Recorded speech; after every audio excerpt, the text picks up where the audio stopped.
Olá, alunos, tudo bem com vocês? Boa tarde a todos. Nós vamos falar hoje das nossas aulas de História e Geografia, hoje quinta-feira, 8 de outubro, e nós vamos começar aí com a nossa aula de Geografia, onde será apenas no livro, não temos atividades escritas, não temos que responder nada essa semana, apenas quero que vocês leiam, prestem atenção, assistam o vídeo aula, com os temas que foram elaborados para essa semana, que é a diversidade do mundo rural e a produção de alimentos. Nós já vemos estudando alguns dias, em algumas aulas, sobre essa diferença do mundo rural, do mundo urbano, né? Zona rural e zona urbana, quais são as atividades praticadas numa e na outra. E essa semana agora nós vamos estar falando sobre a diversidade. O nome já é bem sugestivo. Diversidade quer dizer muitas coisas, diversas coisas. O mundo rural é bastante diversificado. Tem muitas atividades que ali se pratica. E diversidade do mundo rural. O mundo rural é toda a área, né, dentro de um município que pertence à zona rural, ou seja, que pertence às fazendas, às chácaras, os sítios. Então, tudo aquilo que que não pertence à cidade é o mundo rural. Então, todo município tem a sua parte urbana e a sua parte rural. Mas um depende do outro. As pessoas que moram na zona rural dependem das pessoas que moram na zona urbana e vice-versa, né? Então, vamos lá. Aqui na página 58 diz assim, que o espaço rural, apesar de apresentar algumas características comuns, é bastante diversificado.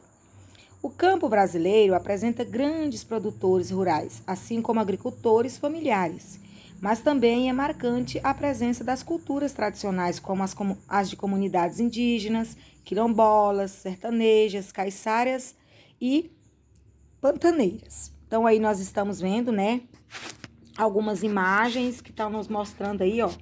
Essa primeira imagem, ela está, ó, você lê aí na legenda, que ela está mostrando uma festa do Império de São Gonçalo, né, que fica na comunidade quilombola Calunga, vão do Moleque, né, Cavalgante, Goiás.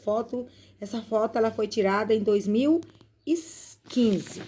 Aí nós temos aí a segunda imagem, que mostra que é uma imagem do pantaneiro. O pantaneiro conduz criação de cavalos, né, Cáceres, em Mato Grosso. Também essa foto foi tirada em 2015. Aí nós temos a terceira imagem, que mostra a casa de palafita de Ribeirinho Pescador, localizada em um canal do rio Amazonas, Almeirim, né, que também foi tirada, ela foi tirada, né, no estado do Pará, ela foi tirada em 2017. Essas fotos, elas não são muito antigas, né? Aí nós temos a última, né, a quarta foto e a última, que tá mostrando os indígenas da etnia Iualapiti, né, em celebração na aldeia Tuatuari, no Parque Indígena de Xingu, que fica no Mato Grosso, e a foto foi tirada também em 2017. Aí, pessoal, então aqui são as diversidades, as várias coisas que acontecem em uma comunidade rural. Então, aqui nós temos uma festa, aqui nós tá mostrando um pantaneiro, né, que é um cavaleiro conduzindo alguns cavalos. Aqui tá mostrando a casa de palafitas, aí aqui tá mostrando uma celebração dos indígenas, né, uma dança, eles estão aí fazendo uma celebração, uma comemoração. A produção de alimentos. No campo, uma parte considerável da população tira seu sustento da produção de alimentos que são geralmente destinados ao consumo nas cidades. A produção agrícola é feita de diferentes maneiras, considerando o tamanho da propriedade, a capacidade de produção de cada agricultor e os recursos tecnológicos e financeiros empregados na produção. Alguns grupos principais de produtores agrícolas, que é o agricultor familiares e os grandes produtores. Há dois grupos principais de produtores agrícolas. Os agricultores familiares, que são aqueles agricultores, pessoal, de pequeno porte, que são aquelas pessoas que eles produzem principalmente para o seu sustento. Então, esse é chamado de agricultor familiar. Ele planta para o seu sustento. Ele pode vender? Pode. mas ele vende em pequenas quantidades, que a parte ele produz, ele tira a parte para o seu sustento e aquilo que lhe sobra, ele é vendido, tá? Então, ele é o pequeno produtor ou agricultor familiar. E os grandes produtores são aqueles que produzem em grande escala, que eles vendem aí, né, toneladas e toneladas de alimento. São os produtores, assim, que eles têm uma propriedade muito grande, então eles produzem em grande escala. Já o grande produtor, a agricultura familiar em geral é realizada em pequenas propriedades, utiliza a mão de obra dos próprios membros da família e pode utilizar técnicas de produção modernas ou tradicionais. Então, esses pequenos agricultores nem sempre eles utilizam para preparar o solo, para plantar, para colher, para embalar. Eles utilizam esses equipamentos, né, modernos, tradicionais, maquinários e etc. Por quê? Porque nem sempre eles têm condições de ter um maquinário desse ou de pagar. Então, na maioria das vezes, eles preparam o solo, eles plantam, eles colhem, apenas com a mão de obra dos membros da própria família que ali tem, né? Pai, filhos, mãe. Então, eles preparam o solo manualmente, eles plantam, eles colhem manualmente. Então, alguns até utilizam, mas nem todos utilizam. Então, a característica mesmo é de que eles fazem todo esse preparo manualmente. Já o grande produtor geralmente é proprietário de grandes áreas agrícolas, onde é comum a produção de um único produto em grande escala, ou seja, a monocultura. Os grandes produtores empregam alta tecnologia e sua produção é voltada principalmente à exportação. Esse modelo também pode ser encontrado em pequenas propriedades modernas. Então, assim, o que é a monocultura? É aquele produtor rural que ele produz apenas um tipo de produto. Por exemplo, tem um plantador só de café, tem um agricultor que cultiva apenas o arroz, tem aquele agricultor que cultiva apenas a soja, aquele tem uma grande propriedade, mas ele planta apenas o feijão. Então, são os agricultores chamados, a agricultura chamada de monocultura, aquele que produz apenas um tipo de atividade, mas aí um produz um, outro produz outro produz outro, e aí acaba abastecendo o país, a região, o estado com todos os tipos de produtos. Característica da agricultura familiar e de grande produção. Aí nós temos, né, o preto aí, que é o agricultor familiar, né? Aí nós temos o maquinário simples ou técnicas tradicionais, aí o adubo, o agrotóxico, as sementes, aí vem o transporte depois que colhe, a energia, a água, aí vem a produção, aí vem o mercado, mercado interno e a venda. Então, eles começam aqui, ó, né? O agricultor familiar, às vezes ele utiliza um pequeno maquinário, aí ele tem que preparar a terra, adubar a terra. Quando ele planta, ele tem que utilizar agrotóxico, né, para evitar as pragas.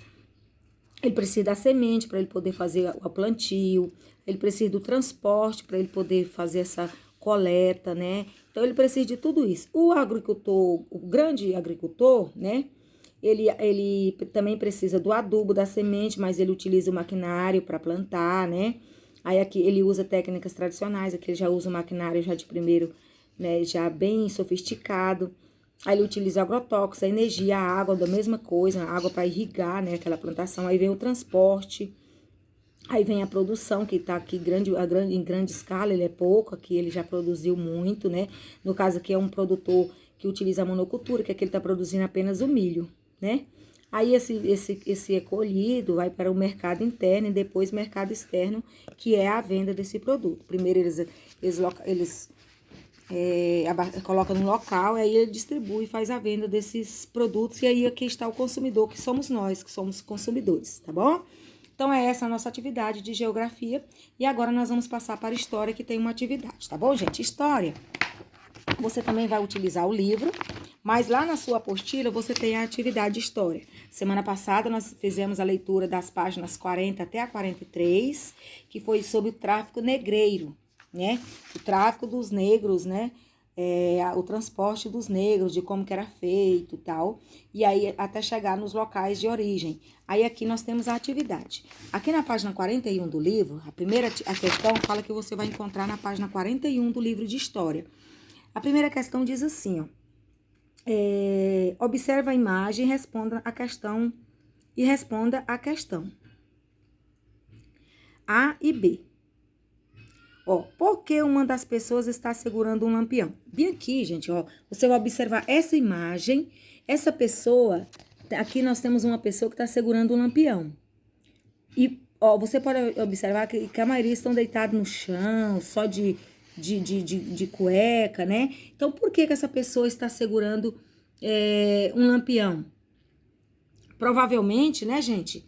Porque os porões dos navios, que eles carregavam os negros, era nos porões dos navios. Não era lá nos locais onde os outros andavam, nos porões, naqueles locais bem escuros. Por que eles estavam segurando esse lampião? Porque provavelmente os porões dos navios eram muito escuros. Apenas você vai colocar isso. Porque provavelmente os porões dos navios eram muito escuros. Aí vem a letra B que diz assim: há duas pessoas carregando um homem. Essa palavra carregando aí, ó, gente, ficou só com R. Essa palavra carregando, ela é com 2 R's, tá? Aí tá carregando, é carregando, tá bom? Tem um erro aí. Então, acrescenta um Rzinho aí, tá bom? Porque duas pessoas estão carregando há duas pessoas carregando um homem. Por quê? Porque provavelmente, né, para tirá-lo do porão, porque provavelmente ele está o quê? Falecido, tá? Provavelmente essa pessoa está falecida, ó. Bem aqui, ó, não sei se vocês perceberam, está carregando um homem aqui, ó. Ó, esse homem aqui, ó, bem aqui no cantinho, ó. Você observar a sua imagem, você vai ver, bem aqui no cantinho, tem duas pessoas carregando um homem. Então, por que ele está carregando esse homem? Provavelmente, né, para tirá-lo do porão, porque ele está desfalecido, talvez morto. Desfalecido é desmaiado, é sem noções, né, sem sinais vitais. Então, provavelmente porque ele está desfalecido ou morto, tá bom? Aí a número 2 diz assim, ó. No livro de história, na página 42. Então, agora você vai para a página 42. Aí tá falando assim: observa a imagem, leia a legenda e responda as questões A e B. Quantas pessoas há na imagem? Então, aqui você vai observar a imagem da página 42, e você vai fazer a contagem de quantas pessoas tem nessa imagem. Você vai contar quantas pessoas, contando todo mundo. Quantas pessoas há nessa imagem? Você vai contar, ó, 1, 2, 3, 4, 5, 6, 7, 8, 9, 10, 11, 12 pessoas. Então, você vai colocar 12 pessoas. Descreva a cena. Você vai descrever o que você está vendo nessa cena. Você vai falar o quê? Então, os negros estão o quê? Abaixados, né? E acuados praticamente. E um deles está sendo o quê? Interrogado e sendo humilhado por um dos seus, por um homem branco, ou por 2 homens brancos. Então, você vai descrever essa imagem, você vai falar sobre o que está acontecendo nessa imagem, tá bom? Da página 42. Aí, letra C, na sua opinião, por que os africanos escravizados estão expostos como se fossem objetos? Por que será? Porque, na verdade, eles eram o quê? Tratados realmente como objetos. Eles não eram tratados como seres humanos, eles eram tratados como objetos. O que os homens brancos queriam com eles? Queriam apenas o trabalho deles, mas eles eram tratados realmente como objetos, como uma coisa sem valor nenhum, coisa sem valor, tá? Por isso que eles eram tratados assim, né? Que vocês podem perceber aí, né? Que os comerciante por quê? Esse homem branco? Porque ele traficava, vendiam os negros. Eles consideravam eles como um objeto, né? Como uma mercadoria e não como um ser humano. Então, eles traficavam esses africanos, eles traziam para o Brasil para vender para aqueles grandes proprietários de terras, para aquelas pessoas que queriam fazer os trabalhos, e eles vendiam como mercadoria mesmo. Aqueles negros que eram mais robustos, mais saudáveis, eles vendiam por um preço muito mais caro. E aí esses comerciantes brancos, eles lucravam com isso, eles ganhavam dinheiro porque eles não gastavam nada, eles iam lá e eles, no início, nem comprar os negros, eles não compravam, eles apenas sequestravam esses negros lá e traziam para cá. E aí aqui eles ganhavam dinheiro, né? Ganhavam bastante dinheiro com a venda desses negros. Então é isso, viu, gente? Então nossas aulas são essas. História e Geografia de hoje. Espero que vocês tenham entendido e que vocês realizem as atividades da melhor forma possível, tá bom? Fique com Deus e até as nossas próximas aulas.